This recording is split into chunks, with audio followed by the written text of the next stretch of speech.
Hello and welcome to another edition of Critical Q&A, the show where I answer your questions based on what you have sent me by email at AskChrisShelton@gmail.com. All right, so this weekend is my wife's birthday. So we are having a birthday celebration this weekend.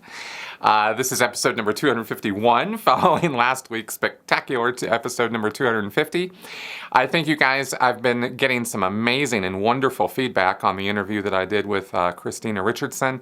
Really, really glad that you guys got something out of that. That was the latest in a series of interviews I did that I am calling the Scientology Experience. There are playlists on my channel. You can look up the earlier interviews I did with people, long-form interviews, and it's funny looking back on my earlier interviews. I'm going through some of them now to pull out clip bits and put on my Critical Clips channel, which, by the way, if you guys have not subscribed, and a lot of you have not, then please do check that channel out, because I think you guys are gonna like, some of those clips coming out. There's some good content there. And it's kind of funny going back and looking at how I used to interview people and how I interview people now, and how, some of the things I've learned along the way. And that's kind of fun. And speaking of interviews, this week I did a podcast interview with a guest, Dr. James Lindsay, and I am pumped as hell to have gotten him on my podcast. He and Peter Boghossian have been on Joe Rogan's podcast. They were very much getting around, and he agreed to be on mine, and we talked for 2.5 hours. I think he was a little surprised at how well the conversation went. He seemed to be quite pleased with it, and I was too. I learned a lot, and I really, really recommend you guys check it out. It's I think I titled it with some kind of really boring-ass title like cultic behavior in social activism or something. I mean, it's like, how do you sexy up some of these titles? I don't want to make clickbaity titles. I want to put accurate titles together, but at the same time, I know some of them are just like, ugh, I don't want to look at that. Even though it's 2.5 hours of some really interesting podcasting greatness, So it's kind of one of those, things I struggle with as a content creator. But anyway, I really hope you guys will check that out. And of course, as well, the interviews I've been posting with Christina. Okay, that all being said, let's get on with your questions for this week. Jesper Jensen. How do Scientologists explain that men like Tom Cruise, David Miscavige, and LRH, who are supposed to have almost superhuman powers, seem to not be able to apply those powers to their own marriages? Seems like saving your marriage should not be as hard as saving the entire planet. Yeah, this is just one of those great examples where I get to point out different cult mechanisms at play and show how people can, belief is a wonderful thing. And the thing is about, specifically you asked about Tom Cruise, David Miscavige, L. Ron Hubbard. These are opinion leader people. These are big power figures in the world of Scientology. And so they are granted that superpowers thing. Okay, so I've done a lot of videos about, answering questions about superpowers, and Scientologists really don't necessarily think that people are, lifting things with their mind or something, like they're using the force or something. I mean, it's not quite that obvious. But there's a lot of material in Scientology about suppressive people and the power and mystique of suppressive people. Because you want to talk about people who seem to have superpowers, it's the SPs, the superpower people, the suppressive people, who seem to actually be accorded more power and, ability to mess things up and screw up society, screw up whole civilizations, as well as, of course, individual relationships. So it's weird because you have these classes and attitude in Scientology about suppressives and how they are scum and low rent, just not worthy. They're just people who are just very antisocial people, and they're not able to get things done. They constantly target the wrong thing. If the tire's flat, they'll kick the cat. There's all these mistakes they're constantly making. And Hubbard said they can't even complete any action or project that they get started on. So there's all this sort of degrading or insulting language towards SPs, and yet they're also these super beings who can infiltrate marriages, get close to power figures like Tom Cruise, David Miscavige, or L. Ron Hubbard, who are basically the three biggest power players in the world of Scientology. And somehow these SPs can coddle up or slide up to these guys and sneak their way into their lives, and through flattery and lies and other deception, they can ingratiate themselves to these power figures and gradually start pulling them down, right? And this is all explained in hindsight, of course. Katie Holmes was the most wonderful wife in the world. And let's see, Nicole, right, for Tom Cruise also, right, power, supermodel, like wonderful woman, until she wasn't, right? And then it turns out, her dad is a psychologist, and so she's a suppressive, and Scientology never worked on her, and Katie had to escape from Tom Cruise's life. That's how much of a hold he had over her. And she arranges things with her family and escapes. And somehow she's the SP. She's the suppressive on Tom Cruise's lines, is how they would put it. So who's got the superpowers there, Tom or Katie? Right? I mean, if you kind of flip the script a little bit, you can see what I'm talking about. And Scientologists cower in fear of suppressives, which is fascinating because Hubbard didn't. Hubbard's attitude about suppressives was very different than modern Scientology, at least as far as I understood it and how I got from how Hubbard acted and what Hubbard said. Hubbard was a vindictive, tough guy, and he was not interested in anybody criticizing him or giving him a hard time, and he wanted those people ruined. And he would call them SPs. Anybody who did anything against him was an SP. So he was not, he was all down with, beating him up. I always say jokingly, but I really don't know that it was such a joke that he came up with this, sort of the name for this process or this procedure called R245, where you take a .45 gun and shoot the person. He jokingly referred to it as an instant exteriorization process. In other words, you shoot somebody and they're going to pop out of their head, of course, because their body's dead. Ha ha, right? So this is the kind of thing Hubbard would joke about. And he put a course together, or had a course put together, called the PTSSP course, which was supposed to educate Scientologists about SPs and what their characteristics are and how you spot them, and how you avoid becoming PTS to them, how you become a potential trouble source. If you're connected to a suppressive in Scientology and you're being suppressed by them, then you are a potential trouble source. And David and Tom Cruise, became a potential trouble source to both of these SPs. And I guess to some degree, Miscavige considered he was probably PTS to all the SPs around him. Miscavige is constantly haranguing about all the SPs around him and how everybody is working against him, and he's the only one who's keeping the show on the road and moving the ball down the road. So this course, this education is supposed to arm you against this so that you can confront and shatter suppression. That's the idea. It's literally the subtitle on the course pack. PTSSP course, How to Confront and Shatter Suppression. And so how do Scientologists now do that? They run and hide. They are cowards when it comes to suppressives coming around their facilities, walking down their streets, trying to engage with them on social media. It's run away, run away, run away. And then go cower in their little social media circles or hide in their buildings and talk to each other about how powerful and amazing and wonderful and superpowered they are, and how those horrible SPs out there are such cowardly scumbags. I mean, they it's like you can really make yourself, while you're cowering in your little buildings, hiding from the world, they convince themselves, they talk amongst themselves about how great and wonderful and awesome they are. I mean, it's hilarious from a certain point of view if it wasn't so tragic and if there weren't so many abuses connected with it. So anyway, that's kind of some commentary on it. It's just cult mechanisms at play, as usual, cognitive dissonance and confirmation bias and, these things that we talk about. That's all that's going on there. And, of course, the social pressures to conform within the world of Scientology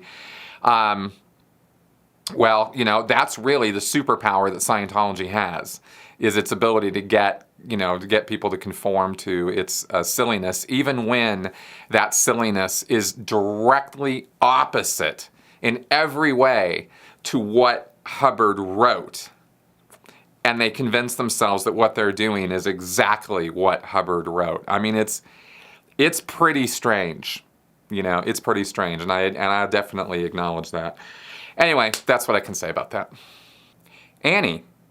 I found the videos on Reckless Ben and Mike's Scientology infiltration fascinating. Ben was adamant that he had been brainwashed during his auditing session, and listening to it, no wonder. It was bizarre. I can understand that the uninitiated mind would have very little idea how to handle such a psychological assault. Do you think that by engaging in auditing sessions regularly, albeit on the other side of the table, the auditors themselves are actually re-brainwashing/reprogramming themselves? It would be a very effective way of ensuring that the Scientology masses self-police and maintain compliance without Big Brother having to stand over them. Oh, very much so. You've actually hit on a very key part of how Scientology continues to exist, because it has to have mechanisms like this that keep the indoctrination fresh and alive. And for auditors, not all Scientologists, in fact, a small percentage of Scientologists are auditors. Very few of them actually regularly audit other people. Of course, there are solo auditors who, of course, are keeping up the indoctrination by going in session every single day and doing the auditing processes and looking at the meter for confirmation of what's going on in their head and or with their body thetans and all of that. So that, of course, is a re-up of the indoctrination on a daily basis. So are by the way, the more powerful, I think the most powerful re-indoctrination that occurs in Scientology are the events. They occur, 7, 8, 9 times a year. David Miscavige comes out on stage, gives all this fake news and false statistics and information, and puffs everybody up on how awesome Scientology is and what it's doing in the world. And of course, all the things they're talking about are super hyped up, overly exaggerated nonsense. But the Scientologists crave this information because they need to have that fix, that rejuvenation of morale and spirit in the goals and purposes of Scientology, because they are out in the real world not seeing any signs that Scientology is doing anything effective to change conditions in the world, because it's not. And that's just the blatant truth of the matter. So they're desperate to find this. They can't find it in the media anywhere. You can fact check the things that get talked about at the events, and you find nothing about this. Like, for example, the whole claim that Scientology got reduced or did away with the drug problem in Colombia. Right? This was a big thing. They were talking about how they were working with the military, passing out Way to Happiness books, educating the public about how horrible drugs are. And as a direct result of this, the Colombia drug trade, declined and crashed and burned. And of course, there's no mention of, beefing up the police forces or the military or American intervention or any other intervention or any of the other factors that took place that had to do with that. And I'm no expert on it. I'm just saying that there were definitely other things going on that brought those drug statistics down. And of course, now I believe, as what I've been told, is that they're going back up. So Scientology will claim credit for this kind of thing, but you try to fact check it, you can't find anything, right? Or worse, you find stuff, where the church is really stepping in it, like the time that Miscavige got that award from some retired Colombian military person, and they made it this big deal as though Colombia was awarding David Miscavige something. And of course they weren't, and it was just all very silly. So anyway, so they're desperate for something, anything to re-up their belief. And so to directly answer your question about auditors, absolutely. The auditing process works just as much on the auditor as it does on the pre-clear. And by that I mean that the auditor's expecting certain things to happen. And the session has to run through until those things happen. and then, the meter is supposed to do certain things if you're using an e-meter. The pre-clear is supposed to have a win or cognition or realization about life, and is supposed to be happy at the end of the session. And you're going to keep running that session until that happens. And when both people in the room understand that those are the conditions upon which you can leave the room, then of course the pre-clear will eventually be able to produce that result. And that just reinforces the auditor's belief that this is, of course, the desired result that always happens. Right? So it's this weird, I don't know what term to use for that, except that, one person's confirming what the other person is expecting, the other person's confirming it's sort of this double weird thing that goes on, right? And this mutual reinforcement of what's supposed to happen, and you always somehow make that happen. But believe me, it's not an organic process. If sessions were allowed to run their course to where people really felt done and wanted out, then you wouldn't have that end result, right? But Scientologists insist that they know best, and L. Ron Hubbard insisted that he knew exactly what was wrong with every single person on the planet, regardless of context, culture, background, education, or anything else. And he's going to enforce this methodology on you. And so if you don't respond, there's something wrong with you, not with Hubbard's methods.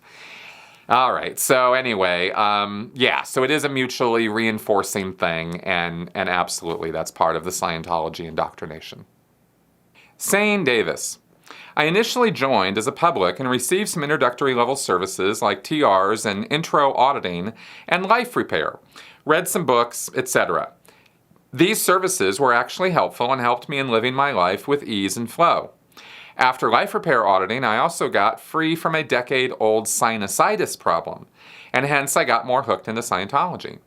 However, when I signed up for TRs and Objectives co-audit course, I suffered problems during Objective ARC. For the first time, I started having anxiety. My heartbeats raced like anything. Blood would vanish from my arteries in my hand. I would get up in the middle of the night feeling afraid. Nobody at the mission helped me. They did some corrective auditing, but without result. They didn't tell me what actually happened there. The only answer I got was something got turned on.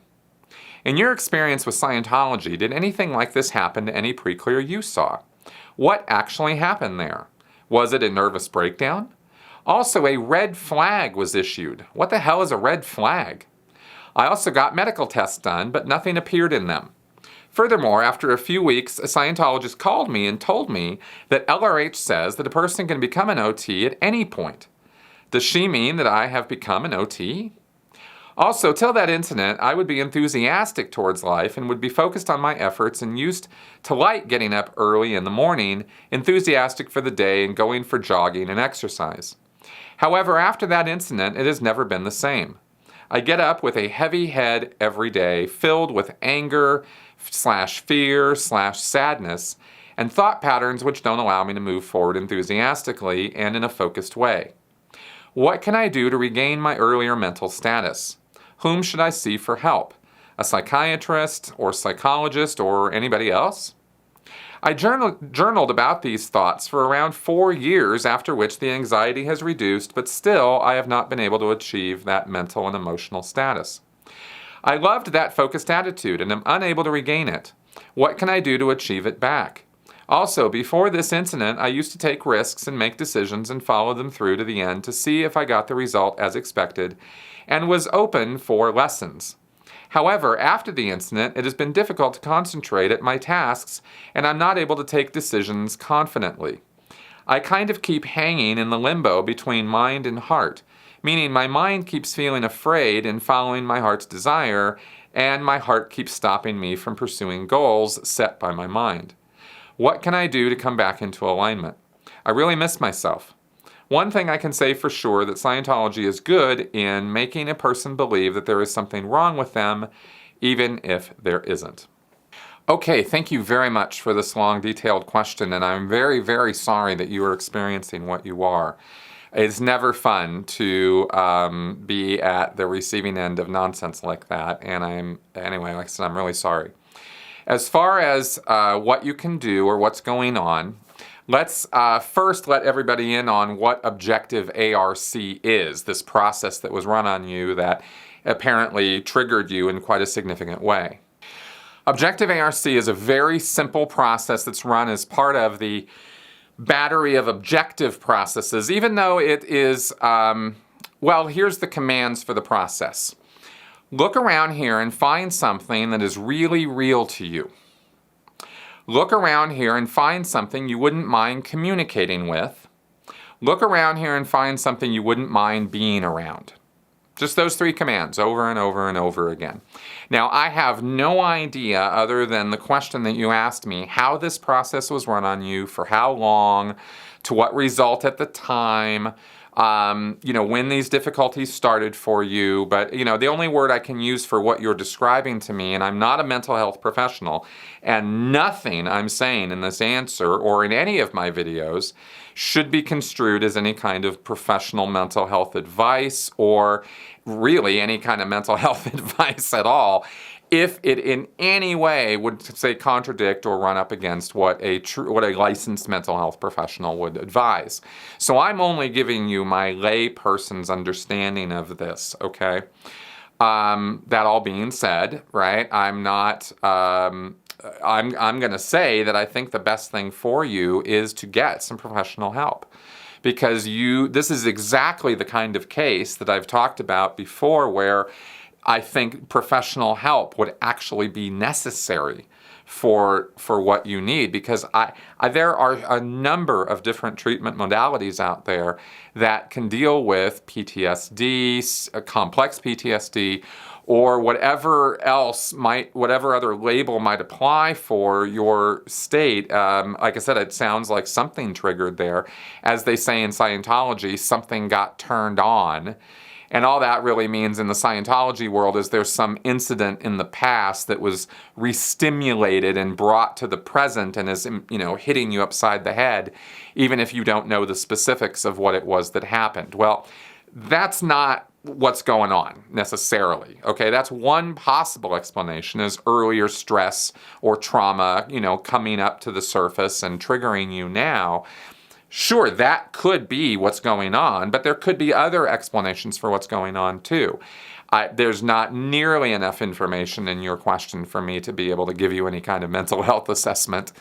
But I'm going to say very strongly that what I highly recommend you do, especially since you've been living this for years and it hasn't died down or calmed down in any real significant way and is still negatively impacting your life, that you contact a mental health professional as soon as possible.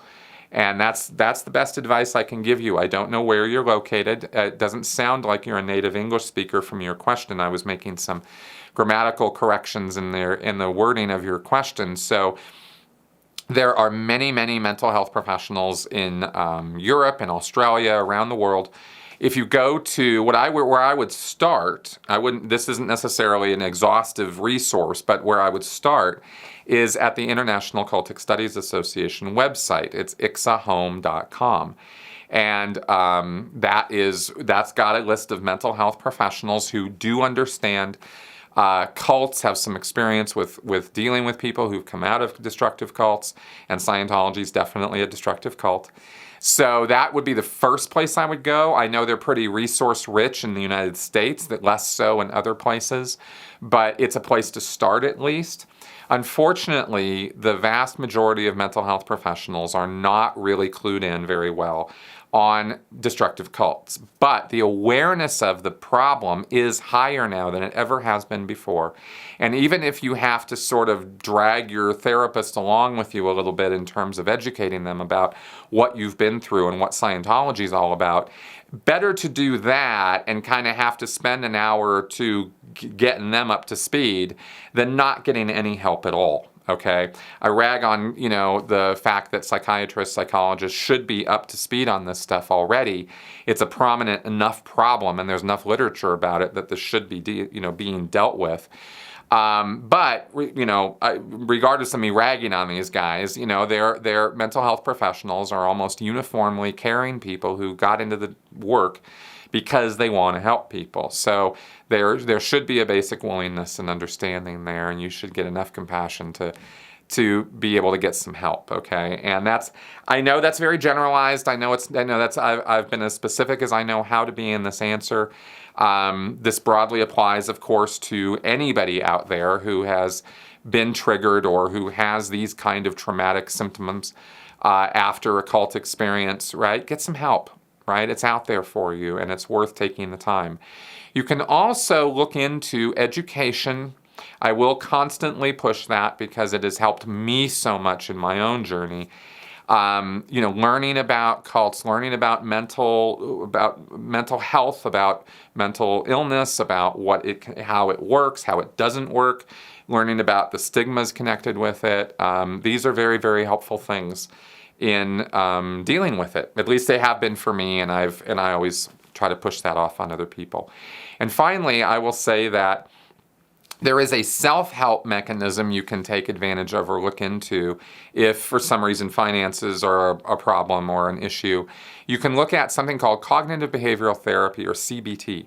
And this is something there are books that you can use and learn about this and practice or work on it at home yourself, right? You don't have to have a counselor.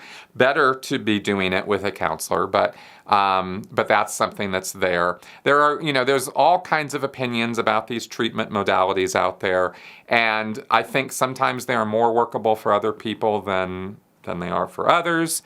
Kind of like psychotropic medications, right? They work like the bomb on some people, they're not so great for others. You kind of have to work with your mental health professional to figure out what is best for you personally and individually for your situation.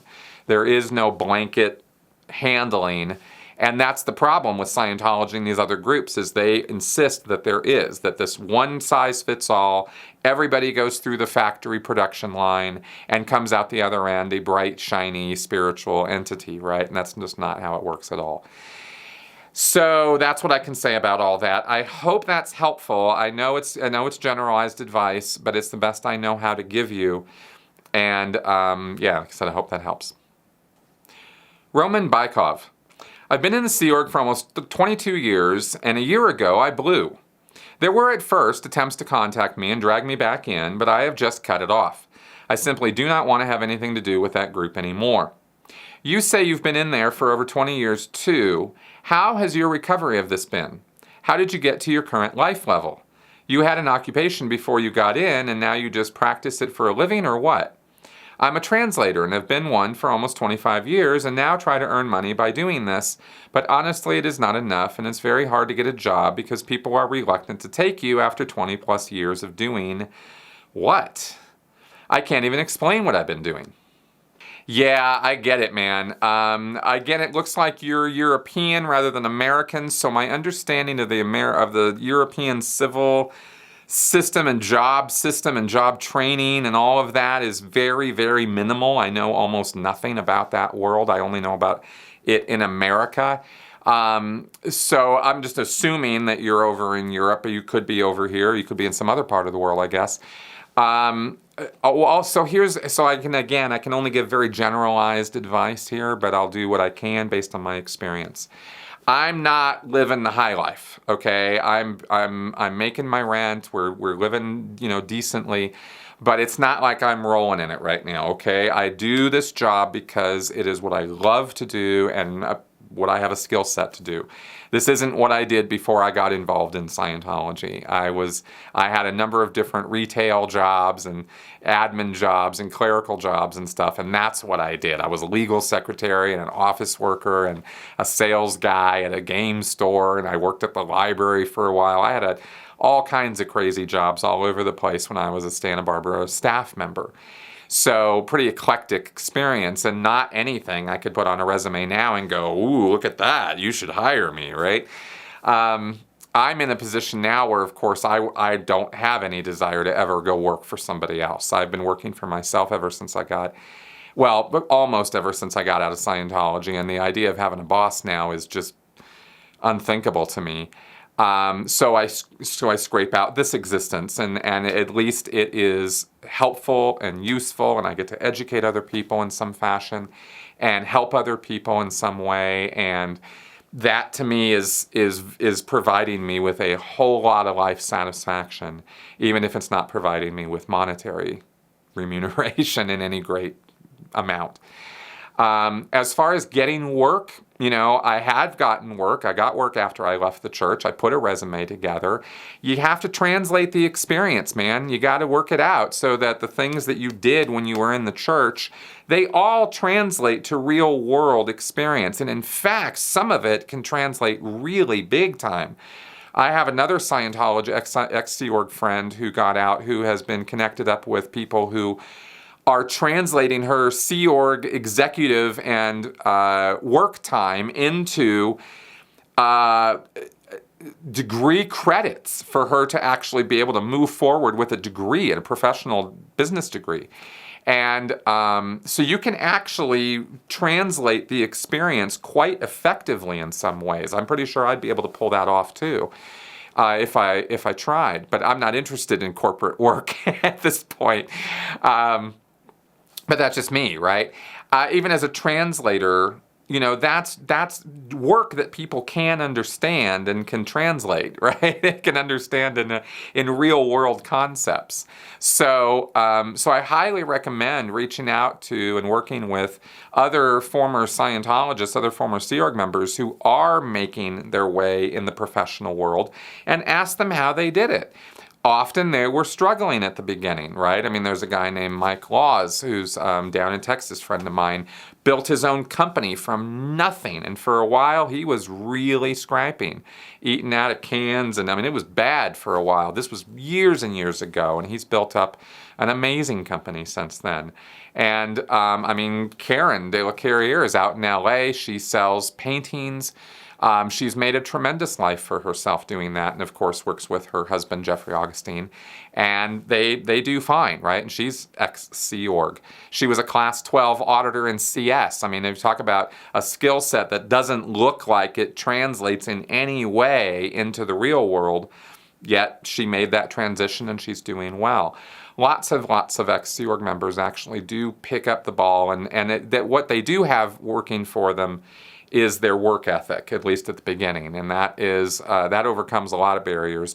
And one other thing I do want to add on this real fast is that don't be bashful about saying that you were in Scientology, worked for the Church of Scientology, whatever. I have not once had anyone give me a bad time or insult me or, derail me or tell me what an idiot I was to my face in the real world. I've never had that happen. Most of the time, people have been tremendously curious about it, and they've wanted to know more about it.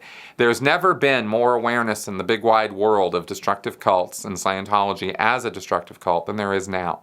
So you really don't have, unless there's something I'm missing or there's some context or environment that's specific to your situation where it's not a good idea to talk about this.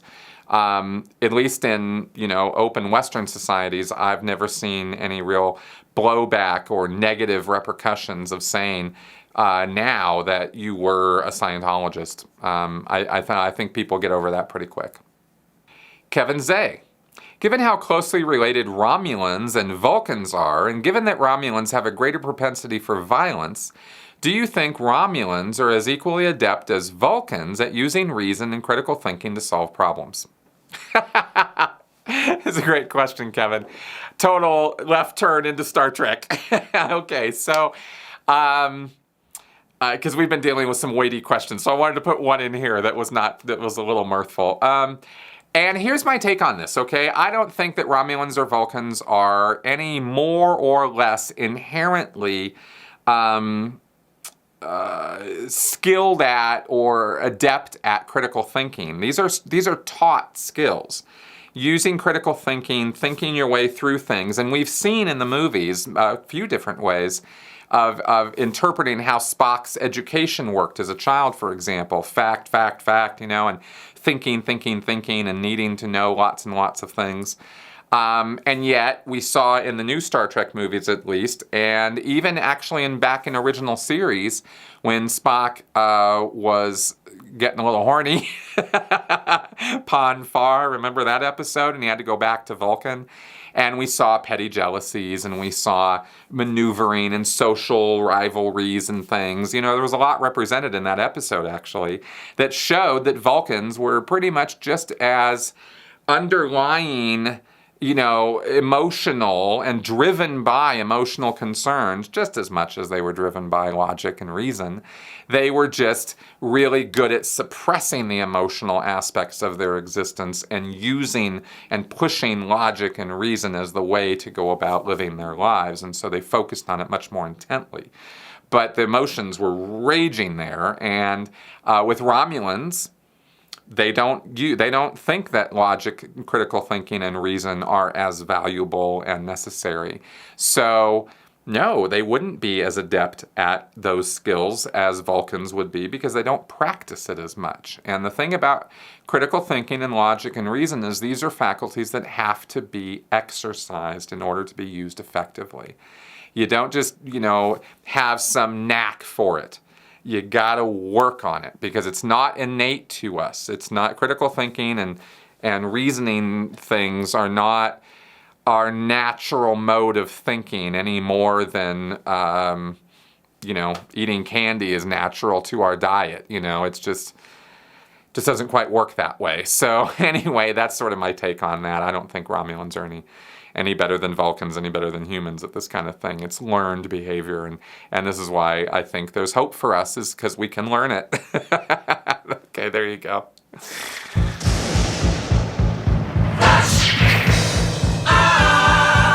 The thunder and the lightning indicate it is time for Flash Answers.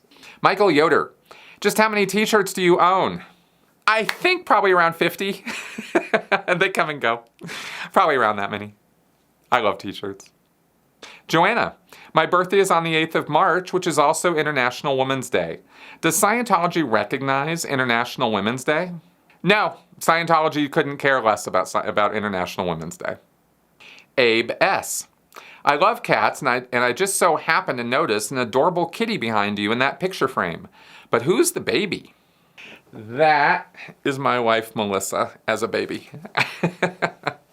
Okay, everybody, that is our show for this week. Thanks for hanging around and watching me blabber on about these things. I hope you enjoyed the show. I hope you found it educational, informative, and maybe slightly entertaining. If so, please consider joining me on Patreon. I could very much use your assistance in my day-to-day life and in keeping the roof over my head and the lights on and the show going here. Got some great content coming up in the immediate future I think you guys are going to like as far as interviews and work I'm doing. So please contribute and help me make this happen. All right, guys. Talk to you next week. Bye-bye.